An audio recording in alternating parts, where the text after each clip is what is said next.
Tonight, we catch up with Cellar Angels friends, Schweiger Vineyards, to discuss sustainable farming.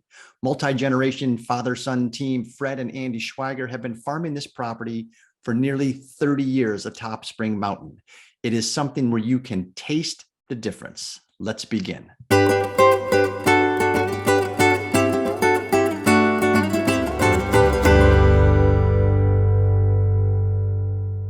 I want to introduce you to a winery that probably needs no introduction because Andy has been doing this a long, long time, making and crafting some extremely special wines from this just idyllic place right behind me where he is technically sitting. Quite honestly, if I were to flip the camera around, you might be able to see him, but that's right, sitting right over there. Ladies and gentlemen, for SIP episode 87, it gives me great delight to introduce to you tonight's guest, Andy Schweiger from Schweiger Family Vineyards. Andy, good to see you, sir. Oh, good to be seen. Thank you for having me. See, I intentionally cut short while you were taking a sip of wine too. And you're an old pro. Thanks so much. Exactly. Just leave you hanging there. And you were talking about Greek history and heroes. I thought you were going to talk about the sandwich. No, as a matter of fact, no sandwiches, no G there. And for those of you that don't know, our history kind of with Schweiger goes back, predates Cellar Angels, quite honestly, because in 2008, I tasted a Chardonnay from Schweiger when we owned the wine store, and it absolutely stopped me in my tracks because someone said this is a mountaintop Chardonnay. I said, there is no such thing. And they said, yes, there is. And so when this distributor left the store that we owned, I immediately called the number on the bottle and wanted to talk to someone because I was so smitten with this wine. That was 2008. Here we are 14 years later. They still talk to us and they still invite us up to the mountain. And we are humbled because you guys have to go up on this mountain and you have to see these people firsthand. But Andy, that was my story with Schweiger and how I first got exposed to you. Why don't you share kind of a little bit of history about this property behind me and where you're sitting? Absolutely, it'd be my pleasure. And that's the key thing is the small, the independent, the family owned and operated. We are very welcoming of people because it's in our nature, but it's also, it's who we are, and that's what helps us be successful and thrive as well. Our story really starts back in 1960. My dad was working for Cal Fire at the time and was charged with relocating some engines, some apparatus from Sonoma County over to Napa County. And my dad thought that St. Helena Road would be a good shortcut between Sonoma County and Napa County. Well, it was unpaved one-lane road at the time, and it wasn't a shortcut. But he did find this property at the top of the mountain available for sale.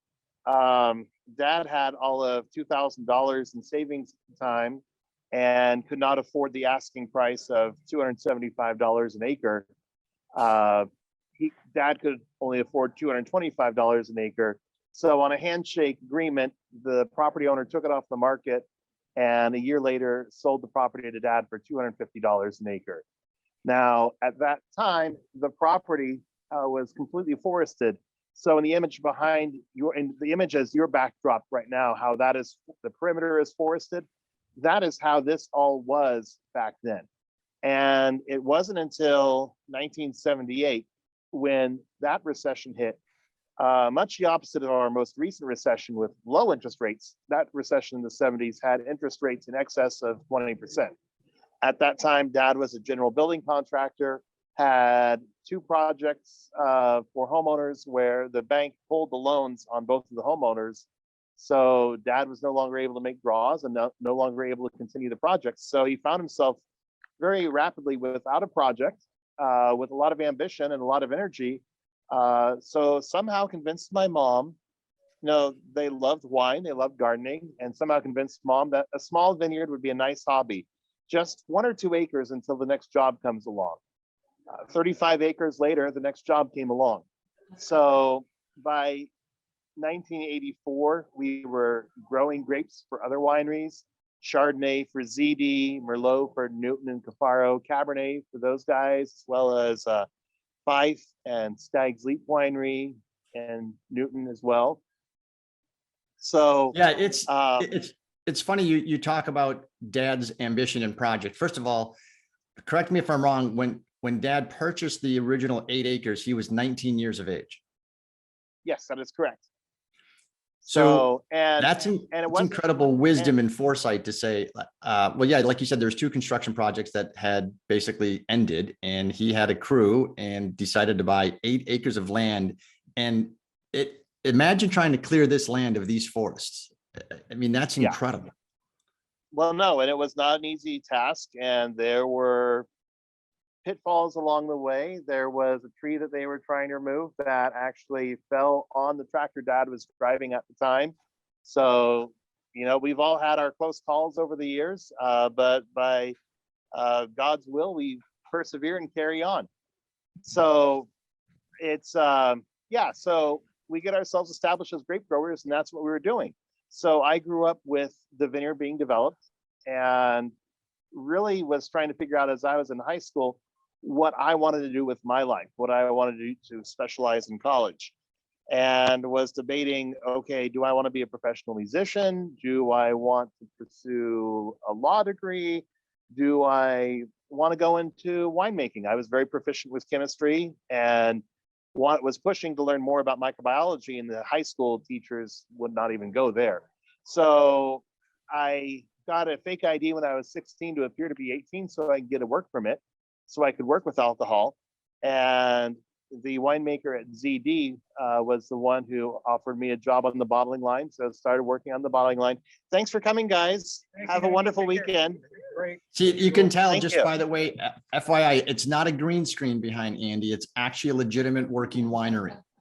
So, and Yes. I'm sure those 2 guests. Unfortunately, not my Ferrari. Yeah, but thankfully they did sign waivers, so they can be in this Hollywood produced video. I want to throw up a couple poll questions because you're answering them. So the first poll question is this: prior to joining Dad full-time, Andy worked at where?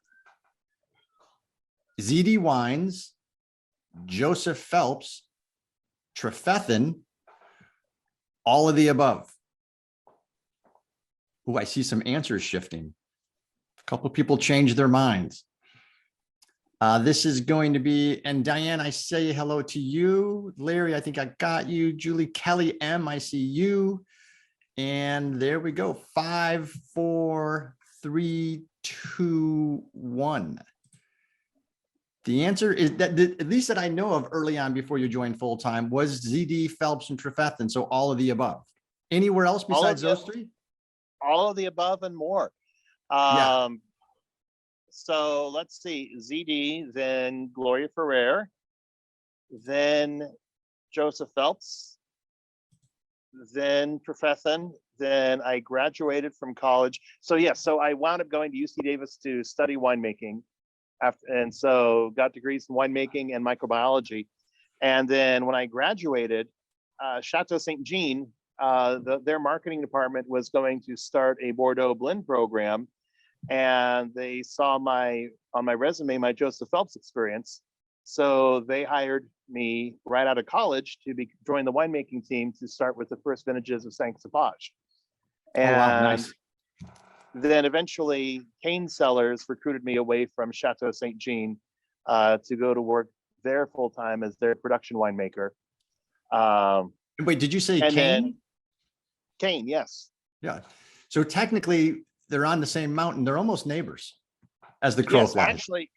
actually, Kane became very convenient because so while I was still at Chateau Saint Jean in 1994, a couple of things happened all at the same time. I had planned that hopefully someday, maybe between the year 2000 2010, we would start making some wine under a Schweiger Vineyards label. But in 1994, the county was making it more challenging to get county use permits. And at that time, we had an ongoing contract with Con Creek Winery. And Con Creek was owned by US Tobacco, and they were paying their growers on a bottle price formula.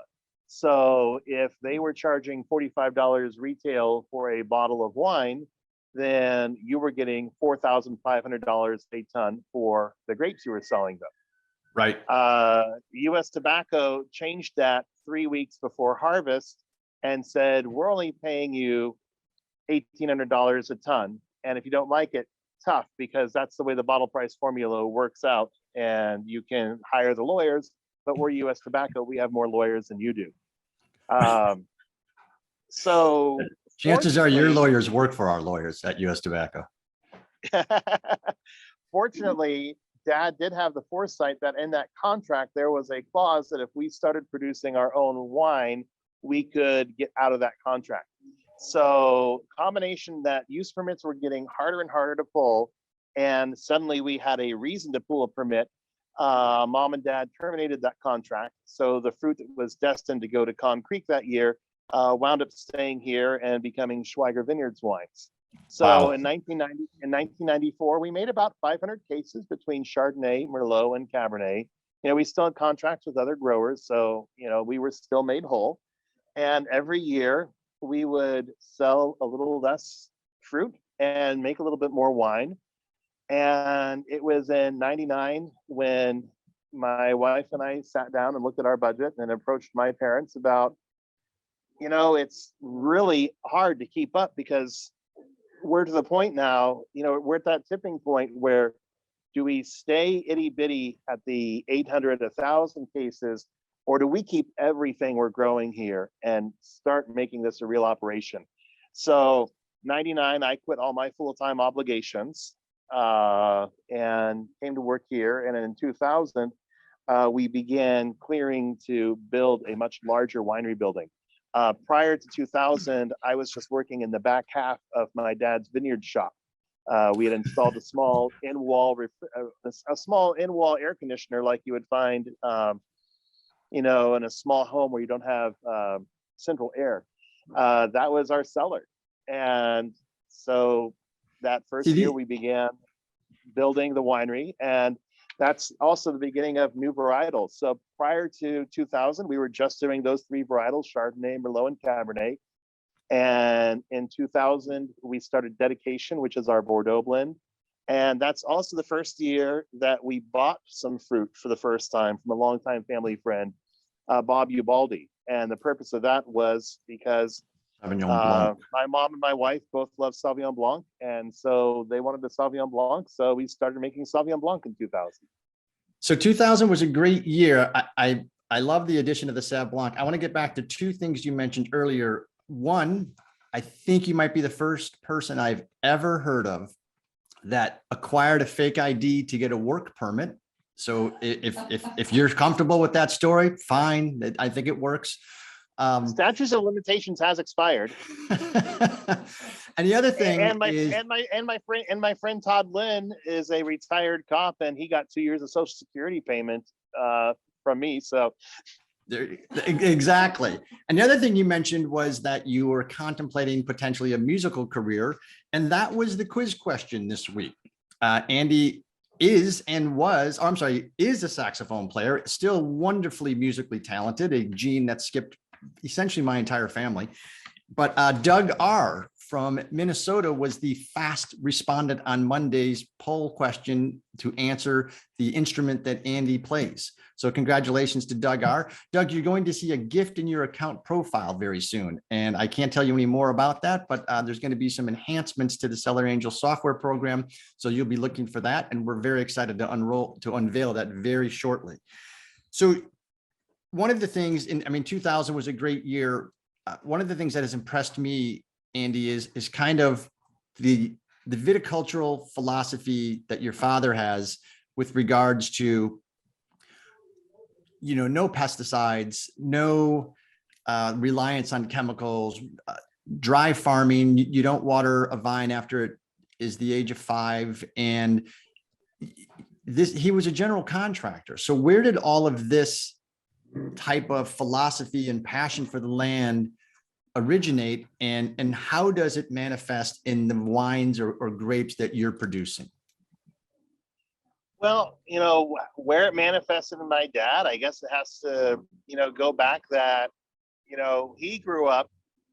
My grandfather had a small farm in San Francisco, Yes, ponder that for a moment. My grandfather had a small farm in San Francisco. People actually used to grow produce and have goats and sheep in what is today downtown San Francisco. But they also had property in the Santa Cruz Mountains, and Dad would pick prunes and other fruit as a kid in high school to earn money. So he grew up doing that. And then I can't remember a year when we would not have, growing up, even before we had the vineyard, where we would have at least a small vegetable garden and orchard, about an acre. That's small, right? Right. So we were always growing stuff. Dad does have a philosophy: if it's green, let it grow. So sometimes it comes to arguments with Dad, that's a weed, I am pulling it. But it's no, it's so he's been has had an agricultural spirit his whole life. And I think the construction part of it, he always, I think one of his favorite parts. I mean, he loves all aspects of construction, still does to this day. All the buildings on our property, Dad and I built together. But I think one of his favorite parts is getting a site prepped for construction, laying out the foundation, digging the footings for the foundation, and making that mark in your earth. He actually has I forget the gentleman's first name, but I have a quote by a gentleman with the last name of Ruskin, and it hangs above my desk, both in my office and out in the lab, that what we build, we build for the ages, that so generations to come can reflect on what we have accomplished. And I actually, that quote, I photocopied out of a notebook that my dad had back when he was in college.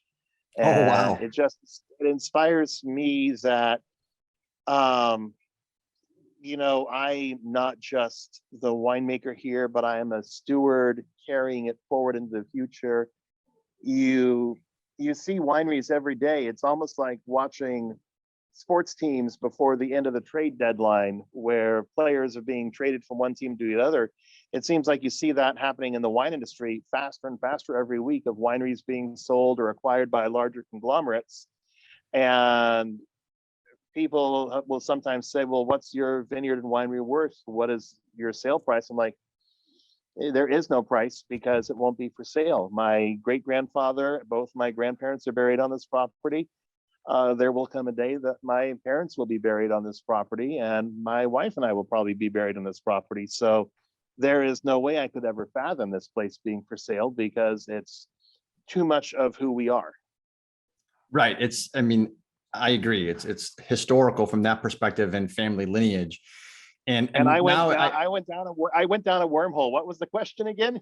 No, the question was Dad's agricultural origin, and he dry farms. There's no chemicals, very low irrigation. You've got several certifications, and I want to talk about those certifications, sustainability, Sure.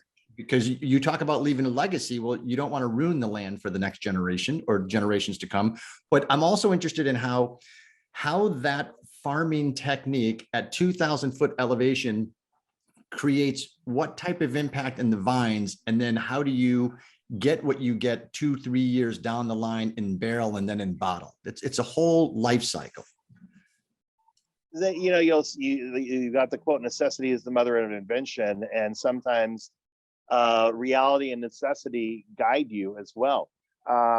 We started being dry farmed simply because we didn't have enough water here, and the vines did well, they prospered, and you learn over time. I'll cut back to gardening for anybody out there listening today who's ever had a small garden in their backyard and grown tomatoes. Tomatoes are an amazing example. If you have ever tried to grow tomatoes and give them lots of fertilizer and lots of water and lots of sunshine, you're going to have a very big vine with beautiful tomatoes that taste like absolute crap. Grapes So that's are very my much problem. the same thing. You give them what grapes, tomatoes, they're like children. You give them what they need, not what they want. And when you're growing a crop for quality, you need to give it moderate water stress, moderate nutrient stress, And these moderate stresses help produce smaller berries, which give you more intense colors, more intense flavors. Over the years, we have developed more wells because once you get those grapes into the winery, the wine making process actually does use a fair amount of water, but water is also very scarce. We're in year number, I forget, I think we're in our 15th consecutive year in the last 10 years of drought. It seems like we've had more drought than we've had years. It's unbelievable. And yeah, and so we do have to be very careful and cognizant of how we use our resources, such as simple as water. So that all ties into a lot of what we've been doing with the green initiatives. And there are a lot of third-party certification programs out there that you can choose to join. Some of them I have issues with because they were constructed not so much as to what is logical and sound for the farm and the land, but what a coalition of people started doing that they think, okay, the classic one I usually pick on is organic certification.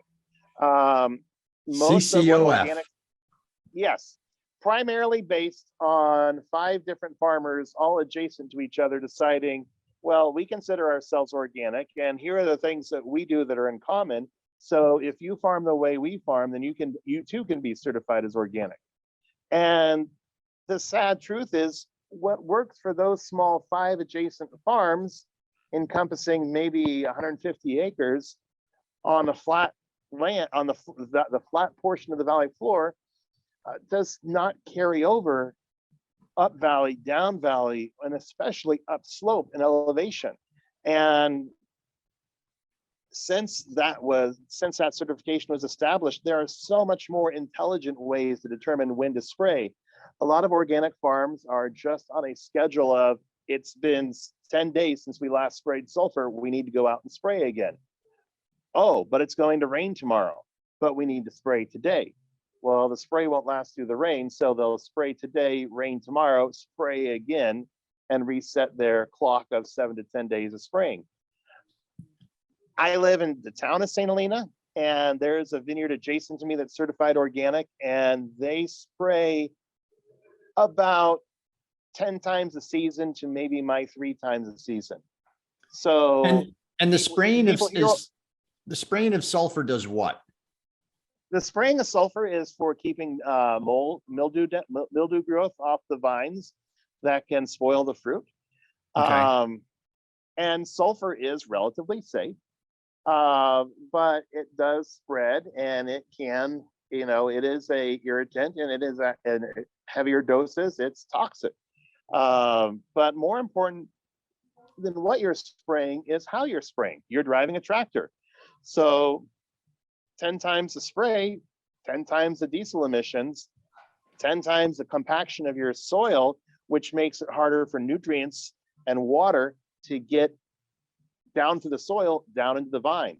So we farm, before we ever actually earned any certifications, before sustainability was actually a thing, that's what we called it. We farmed with here and here, not with what a book and a guideline says.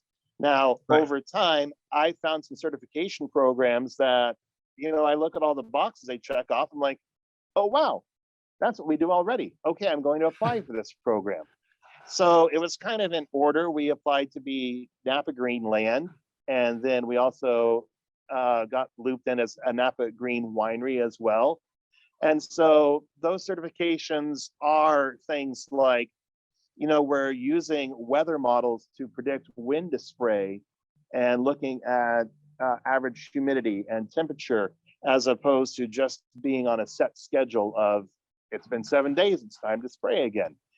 You just hit upon 2 things which I think are important. You can be a Napa Green vineyard, but you can also be a Napa Green winery. So, and the winery aspect is you have to do certain things as a winery with reclamation of water, how you use your energy sources. It's a little bit, it's not just something you just throw up a flag and say, hey, I can do this. There's some sacrifice and there's some things and protocols you have to adhere to. So on a mountaintop, I think I know, go ahead. Yeah, the most important thing about sustainability to me is sustainability is not, you've checked off the boxes, congratulations, pat on the back, attaboy, carry on. Sustainability is an ongoing cycle of renewal, of self-evaluation and improvement. So every year I fill out a form that I'm tracking my electric meter readings and my solar production and my water meter readings and case production. And so how many kilowatt hours did I consume? How many cases did I produce? And you break out, okay, how many kilowatt hours per case, per bottle, per glass of wine? Same thing with water. How many gallons of water did I use to produce that bottle of wine? And the goal is, how can I do better every year? And so we have an audit every year, and we sit down with somebody and say, okay, here's what we can try doing this year. So it's simple things that we used to have incandescent bulbs throughout all the winery, and we changed to compact fluorescence, and now we're on a lot of LED lights. And you don't think of stuff like that, but yeah, we're using less electricity. And we had our solar system was installed almost 12, 13 years ago. I was going to say, it's been a while. Yeah, and we actually produce more excess electricity that goes back to the grid now than when we first installed it, even though as panels get older, they become less efficient and produce less electricity, but we are using less as well. All right, I want to throw up 2 more poll questions, and then we're going to turn on cameras if anybody's interested in decent. Things got out of hand last week, so I apologize in advance if the same people are on this week. The first question, Andy talked about a few minutes ago that the clusters from dry farming are smaller. And for those longtime sipsters that know the ratio of pulp to berry and skin contact, this is a question for you. The grape pulp contains color, acid, tannin, none of the above. And for those of you that might be taking a WSET exam, this question is from that exam.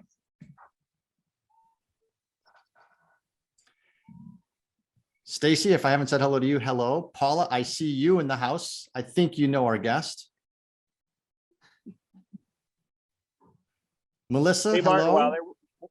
While they're working on that poll question, there's one other certification program that we participate in.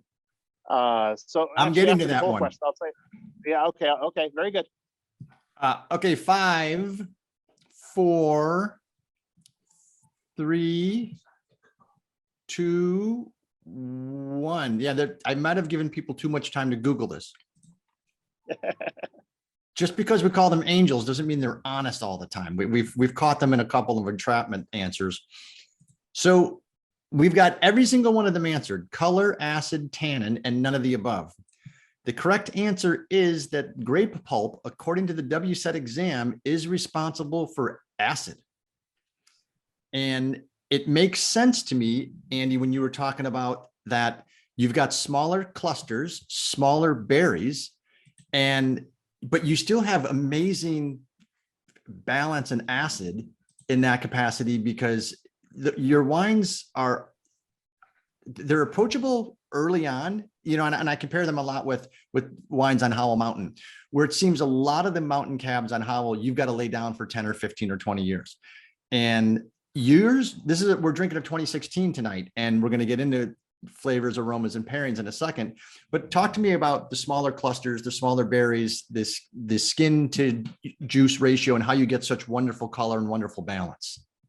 Sure. And a lot of that too is kind of my winemaking philosophy that I've developed over the years, is that I'll never claim to be a chef, but I'm a darn good cook, and I enjoy pairing food and wines. And one of the problems that we face as an industry is this disgusting trend towards trying to appeal to a minimal amount of palates. that if you appeal to the tastemakers, whether they be Parker or the Wine Spectator, then your success is guaranteed because you have that magical 99 or 100 point score. But that number doesn't actually tell you anything about the quality of the wine in the glass. And I don't make wine for those individuals. I try to make wines that are expressive of, first off, it has to be representative. It has to speak to the terroir. It has to speak to the varietal. It needs to have that sense of place and sense of varietal. So my job is primarily expressing what we have out here in the vineyard. So one of the things that I do that is counterintuitive to a lot of winemakers is I'm not letting it get overripe. I'm not getting super extractive wines. I'm not picking as low of sugars like they did back in the 70s and 80s. Back in the 70s and 80s, it was pretty much 23.5 degrees Brix, time to pick. But I am, if anything, using my lab less and less during harvest and using the cues that we get from nature and that we can observe ourselves, whether it be what the vine is looking like, the overall health of the vine, are things starting to shut down, what's our long-term forecast saying? When you're out tasting the fruit, spitting the seeds out into your hand, are the seeds still green or have those seeds developed a nice brown coat? Sometimes I'll actually, if the majority of the seeds are brown, I'll give them a little pressure between my teeth. And if they pop open real easily, like a nice roasted nut, you know that the seeds themselves are becoming ripe. And that's important because seed tannins are going to be expressed a lot more in underripe seeds. Seed tannins are fixed monomeric anthocyanins that will never polymerize, that will always stay coarse and bitter. So we're trying to evaluate. That would have been a great poll question. That would have polymerize. I don't get to use polymerize often enough. I have models that I use when I have to go on the road sometimes, and there's nothing more fun than having TSA trying to figure out why I have a duffel bag filled with 100 ping pong balls, 100 styrofoam balls, and 500 toothpicks. I love it. So I do like the fact that you've got to bite into the grapes, but one of the other certifications that you have is fish friendly farming certification. I've yet to see anybody wet a line up on the property. So talk to me about fish friendly farming certification at 2,000 feet. All runoff? Well, that does sound odd, but it's very important because let's face it, the water in the rivers and the streams where the fish live start up on high. And if you're not taking care of erosion and what's going down into the streams, then all that silt is going into the streams and is going to make it harder for fish to populate and be healthy. And you wind up with compromised streams like the Napa River. So fish-friendly farming it's a land stewardship program where you are monitoring. I mean, again, it's just common sense. Up on the top of the mountain, we don't have a lot of topsoil because millennia of erosion has put all of our most fertile topsoil down in the valley floor. We have to preserve what we have. So combination of, on our hillside slopes, we terrace. There are some vineyards that were not well planted that don't terrace, they just slope downhill. And sometimes, and that's why today there is a hillside farming ordinance. Today, I don't think we could develop this property on the slopes that we are because some less responsible growers did what they thought was cheap and convenient and easy. And, because of our terracing, we can do a clean till. And by doing a clean till, we can actually break our cover crop down in the soils so that the nitrogen that has been fixed in that cover crop actually gets released back into the soil. What do you mean when you say clean till? Define clean till. And before you define that, when you guys go to the Schweiger property, for those of you that haven't been there, it's kind of like the island of misfit farm equipment. It's a lesser known Christmas holiday treat because every single piece of equipment Fred and or Andy have reclaimed from some graveyard, rebuilt it and use it. And you see, I mean, the equipment from 20, 30, 40 years ago, still runs fine. But talk to me about clean tilling. Okay, what that well, means. and let's come back to the farm equipment too, because that kind of ties into what we were talking about earlier too. So there's, the only thing two farmers are going to agree upon is the green side goes up. Beyond that, it's all subject to opinion and people's own history working their own ranch. But cover crop, for some people, cover crop, they will maintain, they will mow it and have a green lawn throughout the year. And of course, eventually that turns brown. And a lot of farms discovered, unfortunately, that during the glass fires, the LNU fires, that cover crop actually caught fire. And even though vines don't burn well, the heat from the cover crop actually destroyed their vines. That's not the reason we farm the way we farm, but they need to maintain that cover crop year round to avoid erosion. By clean till, we're actually going through and disking those weeds. So we're cutting them up. They're getting tilled under the soil where they can break down. And during the life cycle of that cover crop, they have actually taken inorganic nitrogen sources and fixed them into an organic nitrogen source that can then travel to the roots of the vine and be taken up. As such, we don't fertilize. A lot of vineyards will go out every year and apply a lot of fertilizer just to keep their vines healthy. And we don't. We just let the cover crop take care of that for us. Impressive. So, very impressive. now, and you've also got narrow rows. So go ahead. I'm sorry. Yeah. Oh no. And touching on the farm equipment, we actually have one newer tractor, because one of our older tractors, there's a grant out there called the Carl Moyer grant, and I believe it still applies if there's any small farmers out there based out of California. They bought one of our oldest tractors from us, and we received a government grant for the replacement value of that tractor for a much cleaner burning diesel engine tractor.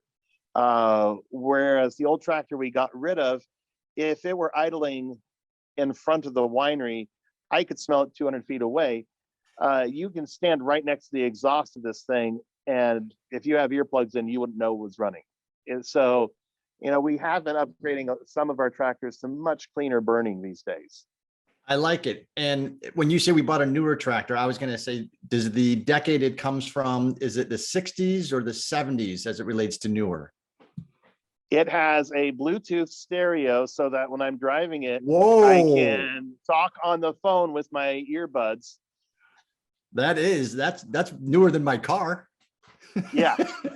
Well, and it's funny because a lot of people go, oh, you have air conditioning in your tractor? Well, yeah, that makes common sense because you're in an enclosed cab. You need air conditioning. You don't drive in your car with the windows rolled up and not have air conditioning on. No, and especially when it's 100 degrees up there, which is not often, but it gets hot in that cab. All right. Speaking of up there, Andy, I think it's time I show people where you are. And it's everyone's favorite time, sponsored by Google. Kidding, Hans. I'm kidding. They haven't paid us a dime how much I advertise for them. It's not even funny. We are going, I know. All right. Google Earth time. Let's show people where Cellar Angels plays. And for those of you that are new, I should probably introduce myself, Martin Cody, co-founder of Cellar Angels. With us, as always, is Mission Control, who keeps the ship running. And we have people behind the scenes in Ivy, can't use last names, who also keep the ship running. But this is obviously our famous globe. And I don't know why Virgin Galactic and Elon Musk want to leave it, because it's a pretty nice place, but they are continually paying or charging people to leave it. So let's show you wine region for Cellar Angels. We only focus on Napa and Sonoma. We are a direct to consumer wine company. So there is no distributors involved in our process. And later this afternoon, I actually drew where Napa County was. So now we can see Napa County and we can see Sonoma County on the map. So this gives you an idea of, and it's, if anybody wants to be honest, it's not to scale. So I did it freehand and it's not easy. So I apologize, Andy, because you probably know the property line very well, but luckily you're 8 feet away and can't see just where in Cloverdale did that cut over. That's way off. So we've got Napa over here, we've got Sonoma County over here, and it's just amazing, this piece of land right here. I did a speech last night with a group, and they were amazed that this was a Mediterranean climate, B, that Mediterranean climates only represent 3% of the world, but Napa and Sonoma have that. And so that means you've got a certain amount of rain throughout the winter, you've got a certain amount of wind direction, you've got a certain amount of temperature, all in a dynamic range that stays pretty constant for the most part. Most of the Mediterranean climates, oddly enough, are around the Mediterranean. So this is interesting that we have some of it here. But the Schweiger vineyard and property that Andy is sitting at and in my backdrop is right there on this mountaintop. So it almost looks in a crude, analogous sort of way like an upside down saucer, because it's rounded, and this was not cleared when Fred purchased it, the original 8 acres when he had a project. So clearing this, as you can imagine, because it looked like all this down here, is not an easy task, but it is a special property. And some of the neighbors that we have associated here, Paloma Vineyard, Ritchie Creek Vineyard, Charbet, which I know has participated in some production with you with regards to, I think, the Inspiration Vineyard in 7 and 8 is up here. But to give you an idea of where this looks down valley, Terra Valentine is very close by up there. Here you get an idea where you can look down on St. Helena. So all of this, and this is the terracing that Andy is talking about, some of these terraced vineyards, and the house in my backdrop is right over here. Andy is sitting right up here at the winery. There's the orange umbrellas of the tasting room. But this is very steep sloped vineyards. It's a fun drive up Spring Mountain Road. If you, I mean, Andy, I would imagine you and Paula have some sort of, well, you live down in St. Helena, but I can't imagine people living up here when they're down at the bottom of the mountain. They say, hey, listen, I'm coming up. Do we need anything? How are we doing on eggs? Because you don't want to go back up and down this mountain too often. But it is a spectacular piece of property. And as Andy said earlier, Fred purchased the property for $250 an acre in 1961, I believe, at the age of 19. So I did a little bit of research to see if there was any raw vineyard land available today in Napa. And I found a piece right outside of Napa, the town of Napa. Now, it's not 2,000 feet in elevation. It is 13 acres. So it's this section right here. And you can kind of see it's not planted, obviously. You would have to clear it. It is surrounded by vineyards, so there's potential. It'll take you 5 to 10 years before you have a commercially viable crop. You're very close to downtown Napa. This property at 13 acres is available for $4 million. And for those of you that want to do the math, that's roughly about $285,000 an acre. So that's some appreciation since the 60s, where Fred bought it for $250 an acre. And now this piece, granted, not as similar as a mountaintop property, but $285,000 an acre. And when you think about it, and people ask us Cellar Angels this all the time, why is Napa wine so expensive? And we tell them, A, not all of it is. You just have to know someone who knows someone. And B, at $285,000 to $300,000 an acre, you're going to be charging, $150 or more for a bottle of Cabernet. And it's going to take you 5 years to have a crop that is actually something that you could harvest and put in barrel. But it is a crazy passion that Andy, family, mom, dad have. And we're drinking the 2016 Cabernet. So I would like Andy, if you want, Andy, you and I can go halvesies on that property and you don't have to go up the mountain any longer. Or if you're comfortable there. Actually, I have 2 things on what you're saying. I'll go in reverse order. About 1,000 feet in elevation down the mountain, there's a ranch that was the original Behringer homestead. And most recently, that was called Eden Vineyards. Now, the main house burnt in the glass fire, but they have about 2 acres of vineyard, and that actually just came back on the market today. So there are no structures on the building. They do have a permit to do 10,000 cases a year, but there is no building to make wine in. But there is 2 acres of vines, 1.5 acres to 2 acres of vines, to be yours for the low price of 3.8 million. But it's already cleared, and there's a building site because the building burnt down. But Martin, Yeah, there's a foundation. Yeah, I'll give you a fun trivia. The border between Napa and Sonoma County was established.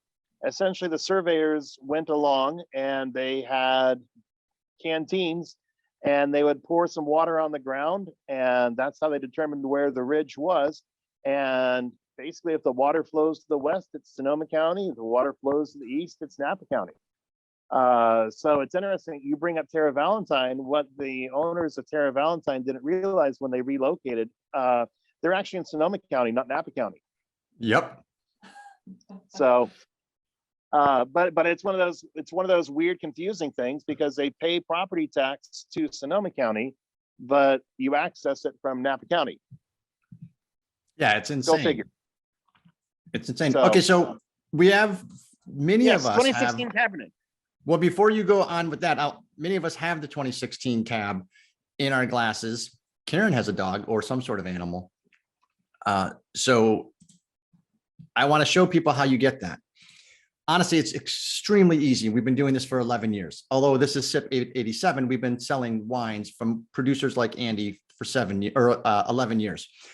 Go to the Cellar Angels website, grab yourself a SIP kit. It will have the next 5 wines available, so you can sit down, relax every Friday night with a different winemaker from Napa or Sonoma and learn the story. And the story is the attraction. The people are the stars of the story.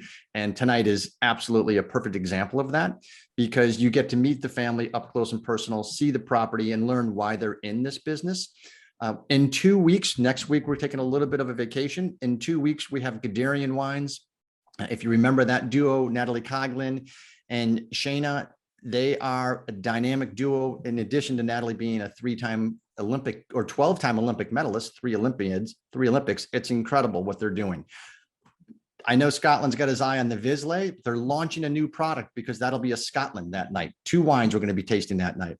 But go to the Cellar Angels website. It's very easy to grab a sip kit and then taste right along with us. Go ahead, Andy. I'm sorry. Oh, all good. The 2016. So tell me a little bit about, Andy and I are in the industry. So we don't like when the trade rags malign vintages without even tasting all of the fruit. 2011 got crucified by the press. And when we owned the wine shop, we told every single customer there is plenty of great wine being made in 2011. You just have to know exactly where to find it. 2016 was a little bit maligned. 2015 was a much lower yield. But talk to us about 2016 from the mountaintop and your Cabernet. And that's funny because I don't even pay attention to the wine trade anymore, because what comes out of their mouth is about as valuable as what comes out of their other orifice. Appearing nightly, ladies and gentlemen, Andy Schweiger. Don't forget to tip your waitresses. Try the veal. No, but it's to be honest, I wasn't even aware of that out there with the 2016. So we are, I talked earlier about my approach to winemaking, earlier about not letting it get too overripe, too high of a sugar, therefore too high of an alcohol. My other approach, because you talked earlier about the anatomy of the grape, because we have smaller berries, we have much more intense tannins.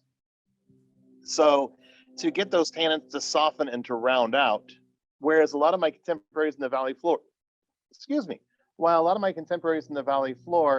are dealing with how much tannin can we extract, an extended skin contact, an extended maceration going 45 to 90 days, sometimes 120 days on skins to try and get every last milligram of tannin out of their fruit.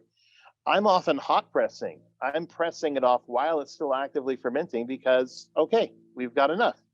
And then we're barrel aging for 3 years, not to make them oakier or toastier, but to give those tannins more time in the naturally aerative environment of a barrel.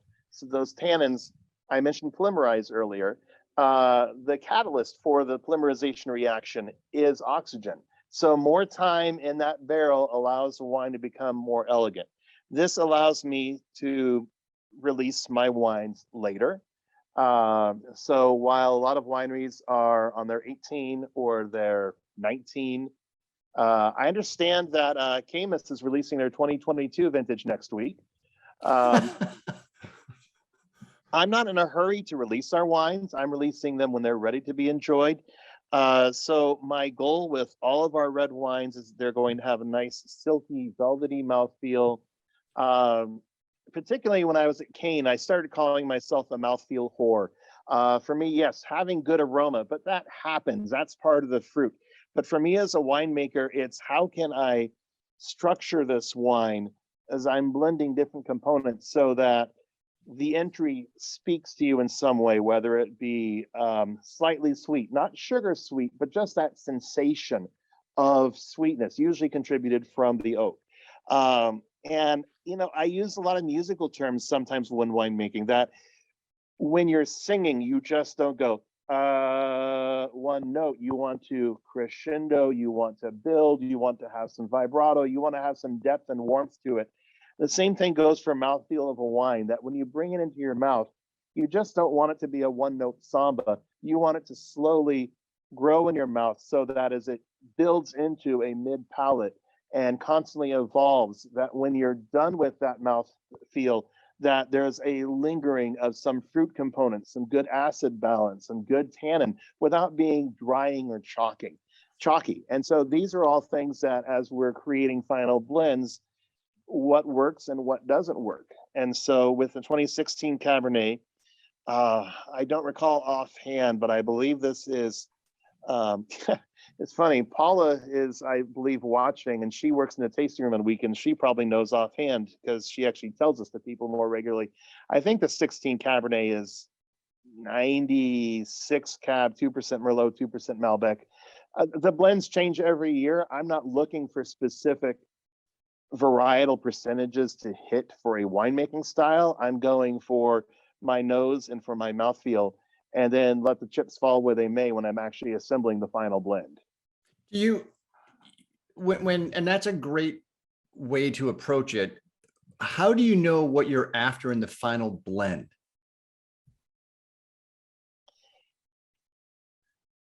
Hedonistic. It's, well, hedonistic history. How's that?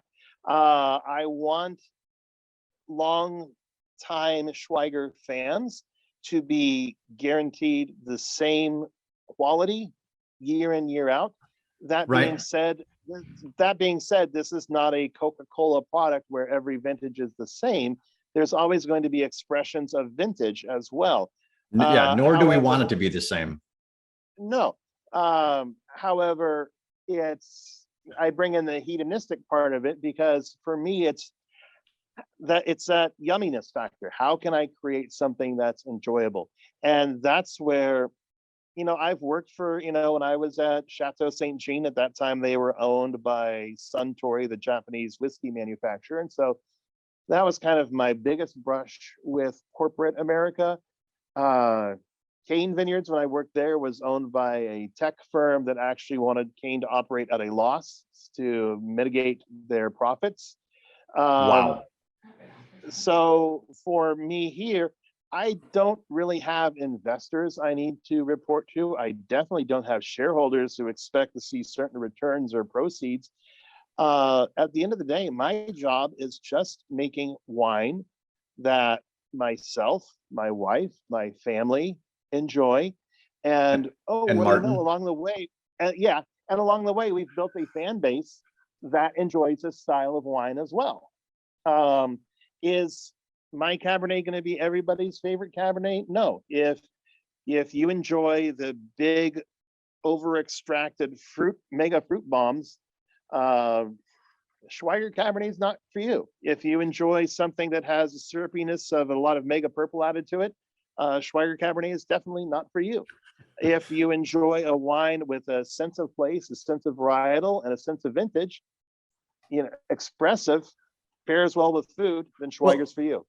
And it's funny because one of the Sipsters has an 04, 05, and 06 in their cellar. And I've had all of those, not from their cellar, but our familiarity goes back, I think, into the 90s. But you have an age worthiness about your wines that is fantastic.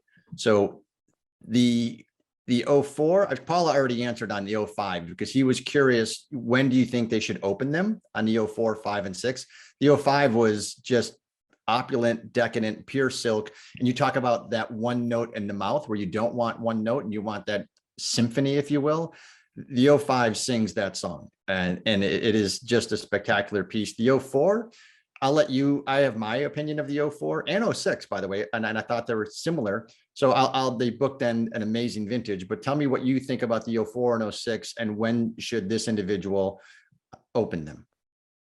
Well, to be perfectly honest, I personally have not tasted the 04 or 06 in several months, but ageability, you could hang on to them another 10 years if you wanted. Now, saying that, I was kind of laughing when you talk about ageability. Over the Christmas holiday, Paula was helping me inventory our wine library, and Paula was like, "Why do we have all this 95 Cabernet?" Because Dad wanted it in the library. But do we really need 18 cases in the library? No, we don't. So we're actually getting ready to re-release that. And we opened a bottle of that this morning in the office. And my gosh, there are people who say that you can't age California Cabernet. Well, yeah, there is a style of California Cabernet that is made that does not age. But a lot of people who are fans of Bordeaux, who are tasting my wines for the first time, describe me as more of an old world style winemaker, that I am making wines with complexity, with good acidity, with good tannin balance. And the result is that because we're not rushing them to be released as early as possible, that they are very ageable. And I'll tell you, my dad was very hesitant that we could command $325 a bottle for this 95 and tasting it. It's like, no, the proof is there. This is a beautifully aged wine. Hard to believe that 95, I think when we released it, I think we were charging $22.50 a bottle. I was just going to say, I remember some of these wines, the cabs in the late 90s were 35, 37. And it was almost when they went to 40, we were all like, 40? What's going on here? But no, that's fantastic. How does someone, not the 95s, but how does someone come up and taste with you? Well, you can call us. You can book a reservation online. We are, because of our use permit, we are by appointment, and we prefer it to be that way because, if you're going to taste wine without an appointment, then you're going to be having an experience where you're shoulder to shoulder or elbow to elbow with somebody else at a bar. Now, truth be told, with COVID, you don't see many wineries left today that don't require an appointment because they're trying to meter their pace. I prefer us to be by appointment because it really allows us to make sure that we're not too crowded, that people do get a personal experience. That usually during your visit, myself or my dad or Paula or Mom are going to come by and say hi to people. And there's not a lot of wineries where, oh, see that guy in the tractor? That's the winemaker. Right. And don't be surprised if you're sitting where Andy's sitting, if in fact, Fred, Andy's father, walks up in overalls off a John Deere tractor or something that looks like it came right out of a black and white movie, although you just got rid of that one. So that's unfortunate because that's nostalgic. And they also do vineyard tours where you can have experiences and go into the vineyard. And what better person to have accompany you on that tour than someone who's been farming this land since he was a boy and working at the winery for nearly the last 30 years and probably knows every single vine in the vineyard. I mean, this is where you get up close and personal. This is not a tasting experience. It's going to be 45 minutes. So allow yourself some time. First of all, it takes 25 minutes to get there from St. Helena. And you want to spend some time up there because look behind me. I mean, it is just a spectacular place to just go sit and relax, and you will pinch yourself. It is worth the drive up Spring Mountain Road. If you do get a little car sick, you're going to want to be in the front seat. and it's just an idyllic place. It's a wonderful place. So I encourage you, hit the Schweiger website, call the winery, definitely make an appointment when you're out there. The Angels are going to be out there in July for a week, I believe. And it's going to be Bottle Rock too. I'm just kidding. It's not going to be Bottle Rock. It'll be close though. We're looking forward to that trip out there. Andy, any closing thoughts on what you want to tell the Angels on how to come see you, what they should experience in the wine, or parting thoughts of musical wisdom with saxophone? Oh man, that's a broad spectrum right there. We've got another hour left. Take your time. It's getting cold out here. Nothing comes to mind, Martin, but other than the fact that when you come visit us, you're gonna be treated with some very nice wines. We're just now wrapping up our Valentine's week chocolate and wine pairing, but we do offer cheese pairings with many of our tastings. Wine club members automatically get the cheese pairings with their tastings. And well, on that topic quickly, one of the fun things I get to do in my job as well is that my wife Paula started our wine club back in 2001, and it became very important to me early on that I didn't want this to be something where, okay, we're not selling this wine, let's ship it out to the wine club. Rather, I have some wines that, hey, this might be a fun experiment, but I'm only going to make 40 cases. What am I going to do with it? Well, if it's good, I'll let the wine club buy it. So I've got a lot of small projects that are intended just for the club. So when I make dedication, which is my Bordeaux blend of Cabernet, Merlot, Cab Franc, and Malbec, I also bottle the Cab Franc and Malbec as their own varietals. And because of the glass fire, I don't have any 2020 white wines. And so to bridge that gap, I've gone back in time. I used to make a small amount of rosé of Merlot, more in the classic French style, where it's picked intentionally early, so it's got more acidity, as opposed to most domestic rosés today are made by a technique called saignée, where they blend off the free run so that they can have more skin concentration in their red wines. The problem with saignée rosés is that the fruit ripeness and the fruit flavors are very different, and you're going to have a higher sugar, so you're going to have a higher alcohol. By following the more classic Bordelais rosé style winemaking, picking earlier, I'm getting more strawberry blossom, cherry blossom, and it's just a much more fun, delightful rosé. So normally the wine club would see Chardonnay in their fall shipment, but since I don't have a 2020 to send them, they're getting 2021 rosé of Merlot. Oh, smart pivot, brilliant, audible. And I do want to compliment, it was the Chardonnay that drew me to Schweiger. So I'm hopeful when that gets back into inventory, because it is something special. And I can see the sun going down on you, Andy. So I want to make certain that you're not freezing out there. Angels, you did it. You got through another week. You got through another sip. And we started off with Greek philosophy and etymology with heroes. We're going to end with eudaimon, good souls. All of you are good souls. There's more room in the tent. Let's get some more angels in here and be protectors and defenders of the small independent winery. Can't thank you enough, Andy and Paula. You guys are awesome. Hugs to you both. Stay safe. Angels, be good to one another. Have a fantastic week. We are off next week, but we will see you in 2 weeks with Guderian. Cheers, everyone. Have a great weekend. Cheers.